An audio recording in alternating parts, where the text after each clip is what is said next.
अस्सलाम वालेकुम। आज हम होम के टैब से जो हमारे पास कैटेगरी पहली दो आ रही है फ़ॉन्ट की और क्लिपबोर्ड की, हम इनको देखेंगे कि क्या है, इसके बारे में कोई चीज़ें टास्क करके देखते हैं। सबसे पहले तो मैं कोई नॉर्मल टेक्स्ट लिख लेता हूँ यहाँ पे। जैसे मैं लिखता हूँ this is my demo paragraph. ठीक है, इसी को मैं थोड़ा सा कॉपी पेस्ट कर लेता हूँ ताकि हमारे पास ठीक तरह से हो जाए।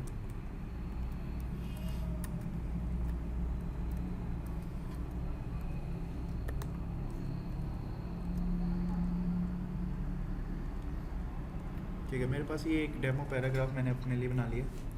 ठीक है, सबसे पहले हम फ़ॉन्ट वाला जो टैब है, फ़ॉन्ट वाली जो कैटेगरी है, ठीक है, इसमें देखते हैं कि क्या हमारे पास ऑप्शंस है। मैं यहाँ से इसको सेलेक्ट कर देता हूँ सारे को। सबसे पहला जो हमारे पास ऑप्शन है ये है फ़ॉन्ट स्टाइल का। ठीक है, फ़ॉन्ट स्टाइल में आपके पास क्या है, आपके पास डिफरेंट स्टाइल्स हैं। आप अपनी पसंद का जो भी आपको अच्छा लगता है स्टाइल चूज़ कर सकते हैं। तो जो सिलेक्टेड एरिया होता है वहाँ पे वो वाला स्टाइल अप्लाई हो जाता है। जैसे मैं कहता हूँ कि अगर मुझे इसमें से टाइम न्यू रोमन अच्छा लगता है तो उस तरह से चेंज, अगर राइट साइड पे आप देखें तो जिस तरह का मैं टेक्स्ट ले रहा हूँ तो उस तरह से वो उसकी वर्डिंग को उस तरह से कर रहा है।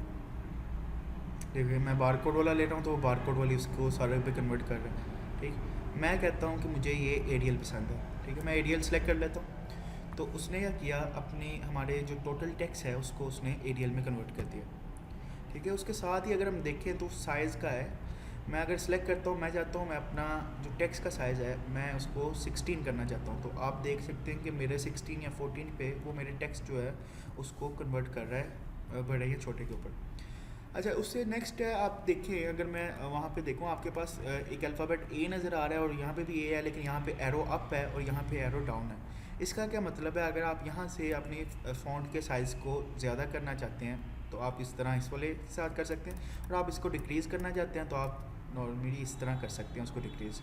तो यहाँ पे उन्होंने दो ऑप्शन दिए, आप यहाँ से भी इसको सिलेक्ट करते हैं साइन। अगर आपने यहाँ पे साइज़ नहीं सिलेक्ट किया तो आप यहाँ से इंक्रीज़ और डिक्रीज़ यहाँ से इसको कर सकते हैं। ठीक है, उसके बाद हमारे पास अगर हम बॉटम में मैं आपको बताऊं तो यहाँ पे हमारे पास कुछ ऑप्शंस हैं। जैसे मैं उस ऑप्शंस को यूज़ करने के लिए मैं एक देता हूँ, जैसे मैं कहता हूँ हेडिंग, एक मैं लिख रहा हूँ तो इसको मैं सिलेक्ट करता हूँ। मैं चाहता हूँ इसको मैं बोल्ड करना चाह रहा हूँ। जैसे मैं बोल्ड करता हूँ तो देखना इसका जो टेक्स्ट का वेट है वो ज़्यादा हो जाता है। पहले अगर देखें तो ये टेक्स्ट क्या है, इसकी जो राइटिंग कह लें वो इतनी थिन है, लेकिन अगर मैं इसको बोल्ड करता हूँ तो देखें आपको इसके अंदर एक डिफरेंस नज़र आ रहा होगा पहले और इसमें। तो ये इसने थोड़ा सा थिक कर दिया उसको। ठीक है, बोल्ड करने से आप इसको बोल्ड कर सकते हैं। ठीक है, उसके बाद मैं चाहता हूँ कि मेरा जो पहली लाइन वाला ये पैराग्राफ है इसको मैं अटैलिक करना चाह रहा हूँ। अटैलिक का मतलब होता है कि मैं अपने टेक्स्ट को थोड़ा टेढ़ा करना चाह रहा हूँ। अगर मैं अपने टेक्स्ट को थोड़ा टेढ़ा करना चाह रहा हूँ तो मेरे पास यहाँ पे ऑप्शन होता है सेकंड का, अटैलिक का। आप यहाँ से अटैलिक करते हैं तो यहाँ पे देखें मेरा जो टेक्स्ट है वो अटैलिक में कन्वर्ट हो गया। देखें, अगर नॉर्मली टेक्स्ट है आपका ये देखिए सीधा है, लेकिन अटैलिक वाले टेक्स्ट में आपको पता चल रहा होगा डिफरेंस कि ये अटैलिक हुआ हुआ है। अच्छा, मैं चाह रहा हूँ कि मैं अपने किसी टेक्स्ट के नीचे अंडरलाइन करना चाह रहा हूँ तो मैं एक यहाँ से एक एरिया सेलेक्ट कर लेता हूँ जो भी टेक्स्ट का मुझे चाहिए, और मैं सिंपली अंडरलाइन अगर करता हूँ तो मेरा वो वाला एरिया जहाँ पे मैंने सेलेक्ट किया है उसने उसको क्या कर दिया, अंडरलाइन कर दिया।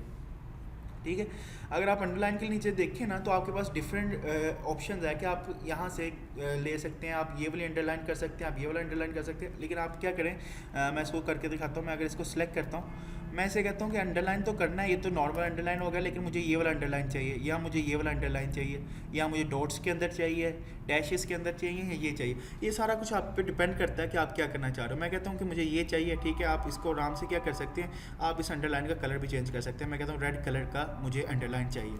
तो ये सारे ऑप्शन आपके पास अंडरलाइन वाले जो सेक्शन है वहाँ पे आ जाएगा। अच्छा, उसके बाद एक और चीज़ जो हमारे पास यूज़ होने वाली है वो है यहाँ पे उसके अंडरलाइन के बिल्कुल साथ है। ठीक है, स्ट्राइक थ्रू, इसका मतलब बेसिकली क्या होता है, आपका एक टेक्स्ट लिखा हुआ है और आप चाह रहे हैं उस टेक्स्ट के ऊपर एक लाइन आ जाए। ठीक है, तो वो आप किस तरह कर सकते हैं, इजीली आप इस वाले टूल को यूज़ करके कर सकते हैं। जैसे आप ये ज़्यादा यूज़ करते हैं, जिस तरह आप कभी वो टास्क लिस्ट नहीं बनाते, मैं कहता हूँ कि आप लेके आओ बाहर से, आपने पेन लेके आना है, आपने बाहर से पेपर लेके आना है, और आपने बाहर से क्या करके आना है, आपने बाहर से चेयर लेके आनी है।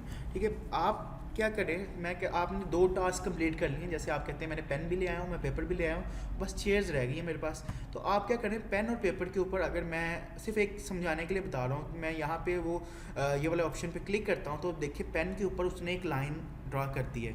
ठीक है, अगर आप, मैं थोड़ा सा जूम और कर देता हूँ ताकि आप लोगों को कुछ चीज़ें और ज़्यादा क्लियर नजर आए। उसने पेन के ऊपर क्या कर दिया है, थोड़ा सा उसने लाइन एक लगा दी। जब मैं कहता हूँ पेपर भी मैं ले आया हूँ, ये वाला भी टास्क कंप्लीट हो गया, तो मैं इसके ऊपर पेपर पे भी कर देता हूँ। इससे आप उसको डिफ्रेंशिएट कर सकते हैं कि ये वाले टास्क मेरे हो गए और ये वाले नहीं। और वैसे भी कई जगहों पे ये यूज़ होता है कि आपको टेक्स्ट के ऊपर एक लाइन लगानी पड़ती है, तो आप सिंपली यहाँ से ये वाला काम कर सकते हैं। अच्छा, उससे अगर हम और राइट साइड पे जाएं तो यहाँ पे हमारे पास कुछ इक्वेशन, जैसे आपने मैथ में देखा होगा कि एक्स आपको कभी थोड़ा नीचे लिखना पड़ता है और कभी एक्सपोनेंट पे ऊपर लिखना पड़ता है। तो आपके पास अगर इस तरह का कोई सिचुएशन आ जाती है तो आप उसको इजीली हैंडल कर सकते हैं। जैसे मैं लिखता हूँ कि एक्स, मैं इसके, अगर मैं यहाँ पे ये वाला ऑप्शन क्लिक करता हूँ तो मेरे पास उसने देखें दे दिया, मैं कहता हूँ एक्स की 2, तो वो एक्स की 2 नॉर्मली 2 नहीं लिखा गया, उसने थोड़ा नीचे करके उसको लिखा है। ठीक है, अगर तो मैं इसको ख़त्म करता हूँ और आप 2 देखूँ तो आपको पता चलेगा डिफरेंस। तो वैसे इस तरह लिखा जाना था 2, लेकिन मैंने उसको थोड़ा नीचे लिखना था, तो मैंने इसको क्या कह दिया एक्स की, और मैंने वो वाला ऑप्शन क्लिक किया तो वो मेरे पास, इसलिए उसने क्या किया, उसके नीचे शो कर दिया। अच्छा, मैं कहता हूँ वाई का स्क्वायर होना चाहिए। ठीक है, वाई के स्क्वायर के लिए मैं क्या कह रहा हूँ, मैं कहता हूँ ये चाहिए मुझे। ठीक है, मैं वाई का स्क्वायर करता हूँ तो अब देखें वाई के ऊपर वो 2 आया। तो इस तरह आप किसी भी चीज़ के बॉटम पे और टॉप के ऊपर अगर आप इस तरह से लिखना चाहते हैं तो आपके लिए इजीली ये टूल्स अवेलेबल हैं, आप इसको यूज़ करके ये वाला काम कर सकते हैं इजीली।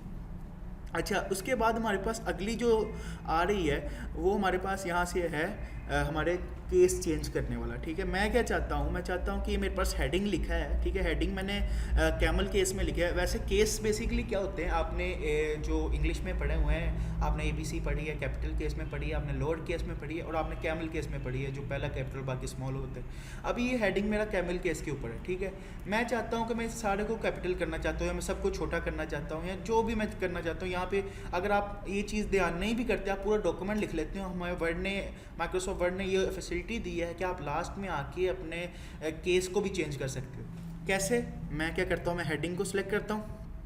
ठीक है, मैं यहाँ पे जाता हूँ, मैं चाहता हूँ कि मैं सारे के सारे अपर केस करना चाह रहा हूँ। जैसे ही मैं वो सिलेक्ट करता हूँ तो मेरा हेडिंग चाहे मैंने छोटे में दिया बड़े में दिया, उसने सारे को क्या कर दिया, अपर में कन्वर्ट कर दिया। मैं चाहता हूँ कि मैं अपने केस को सारे को लोअर में देखना चाहता हूँ। ठीक है, उसने लोअर में कर दिया। कैपिटल ईच वर्ड मतलब पहला कैपिटल बाकी स्मॉल, ये कैमल केस आप इसको कह सकते हैं। ठीक है, अच्छा, एक और मज़े का इसने हमें ऑप्शन दिया यहाँ पे, वो है हमारे पास टॉगल केस। टॉगल केस क्या करता है, टॉगल, अगर आपको मैं टॉगल इफेक्ट की बात बताऊँ तो ये ऑन ऑफ वाला इफेक्ट होता है। इसमें क्या होता है बेसिकली, अगर कोई चीज़ 1 है तो उसको 0 कर देता है, 0 है तो 1 कर देता है, मतलब उसकी स्टेट को बिल्कुल ऑपोजिट कर देता है। टॉगल केस में क्या करेगा, अब जितने भी आपने जो सिलेक्टेड एरिया किया, जो वो कैपिटल केस में होगा उसको स्मॉल में कर देगा, और जो स्मॉल केस वाले होंगे उसको कैपिटल में कर देगा। जैसे मैं टॉगल केस करता हूँ तो हमारा एज जो था वो कैपिटल था, बाकी सारे स्मॉल थे, लेकिन इसने अब क्या किया, टॉगल केस ने, इसने एज को क्या कर दिया है, हमारे स्मॉल कर दिया, और बाकी सारे को क्या कर दिया, कैपिटल में कर दिया। ठीक है, इसमें हमारे पास एक और ऑप्शन था सिंटेंस केस। इसमें क्या होगा, सिंटेंस केस में आपको जिस तरह सेंटेंस लिखते हैं उस तरह की सिचुएशन बना के दे देगा। जैसे अगर मैं इसको ये दा छोटा भी लिख देता हूँ और मैं इसको सारे को सिलेक्ट करता हूँ और मैं इसको कहता हूँ एक सेंटेंस के साथ कर दे, तो उसने देखो किया है कि पहला कैपिटल है और बाकी सारे सेंटेंस में छोटे होते हैं अंदर, तो उसने छोटा किया। लेकिन अगर मैं इसको इस तरह करता ना, इस तरह करता कैपिटल इज, तो उसने हर को पहला कैपिटल किया, लेकिन ऐसे आप पैराग्राफ नहीं लिख सकते। आपको एक सेंटेंस केस भी उसने बना के दे दिया है कि आप अगर किसी जगह पे भूल भी जाते हो तो एक साथ सेलेक्ट करो सारा, सेंटेंस केस पे करोगे तो ऑटोमेटिकली आपका क्या होगा, उसने सेंटेंस केस वाला आपका वो बना के दे देगा। ठीक है, अच्छा, उसके बाद क्या है, आपके पास ये केसेस वाले भी सारे ऑप्शन क्लियर हो गए हैं। आप आगे हम लोग जाते हैं यहाँ पे हमारे पास एक ऑप्शन है जिसके अंदर हम लोग क्या कर सकते हैं, अपने टेक्स्ट को कुछ इफेक्ट दे सकते हैं। जैसे मैं यहाँ पे कोई टेक्स्ट लिखता हूँ, जैसे टेक्स्ट लिखा हुआ है, मैं इसको चाहता हूँ मैं इसको सिलेक्ट करूँ और इसको एक स्पेशल काइंड में कोई इफेक्ट दे देता हूँ। मैं कहता हूँ ये इफेक्ट चाहिए या ये चाहिए, आपके ऊपर डिपेंड करता है आप किस तरह का इफेक्ट चाहते हो। मैं चाह रहा हूँ कि ये वाला इफेक्ट मैं उसको देना चाह रहा हूँ। मैंने उस टेक्स्ट को ये वाला इफेक्ट दे दिया है। आप क्या कर सकते हो, उसकी कोई आउटलाइन को कलर कर सकते हो, या आप क्या शेडो दे सकते हो। मैं शेडो का कोई करके दिखाता हूँ। जैसे आपको देखा होगा कि नो शेडो पे उसका इफेक्ट किस तरह का है। जैसे ही मैं कोई शेडो देता हूँ तो तो उस वक्त इसका किस तरह से अफेक्ट आ रहा है। मैं कोई भी शेडो वाला सिलेक्ट कर लेता हूँ। तो ये क्या है, बेसिकली आप अपने जो टेक्स्ट है उसको कोई स्टाइलिंग देना चाहते हैं अपने टेक्स्ट के फ़ॉन्ट को, तो आप इस तरह यहाँ से दे सकते हैं। मैं चाह रहा हूँ कि मेरा जो हेडिंग है बेसिकली वो उसके जो बैकग्राउंड है हेडिंग का, वो मैं चाह रहा हूँ कि येलो कलर में हो जाए। तो हम सिंपली उसको इस तरह करेंगे और वो अपना बैकग्राउंड हम चेंज कर सकते हैं। ये तो हो गया बैकग्राउंड। मैं चाहता हूँ कि मैं अपने टेक्स्ट को क्या करना चाहता हूँ, मैं अपने टेक्स्ट को उसका जो टेक्स्ट कलर है बेसिकली मैं उसको क्या करना चाह रहा हूँ, मैं उसको रेड करना चाह रहा हूँ। तो मैं जैसे मैं करता हूँ तो आप अपने टेक्स्ट को यहाँ से कलर दे सकते हैं, तो सिंपली इसका कलर भी हो जाएगा। अच्छा, यहाँ पे हमारे पास ऑलमोस्ट हमने ये वाले जो फ़ॉन्ट वाले हैं सारे कवर कर दिए हैं। बस हमारे पास ये लास्ट रह गया ऑप्शन जिसका नाम है क्लियर ऑल फॉर्मेटिंग। ये क्या करता है, अगर मैंने कोई भी टेक्स्ट में कोई फॉर्मेटिंग की है, जैसे दिस इज़ माय डेमो के ऊपर आपको पता है मैंने फॉर्मेटिंग की थी, मैं इसको अगर सेलेक्ट करता हूँ और मैं इसको कहता हूँ कि क्लियर कर दो सारी फॉर्मेटिंग, तो आप देखो ये एक नॉर्मल अपने पहले वाले में इसमें अटैलिक भी खत्म हो गया, इसके अंदर जो मैंने कलर किया था वो भी खत्म हो गया, ये नॉर्मल टेक्स्ट के अंदर कन्वर्ट हो गया।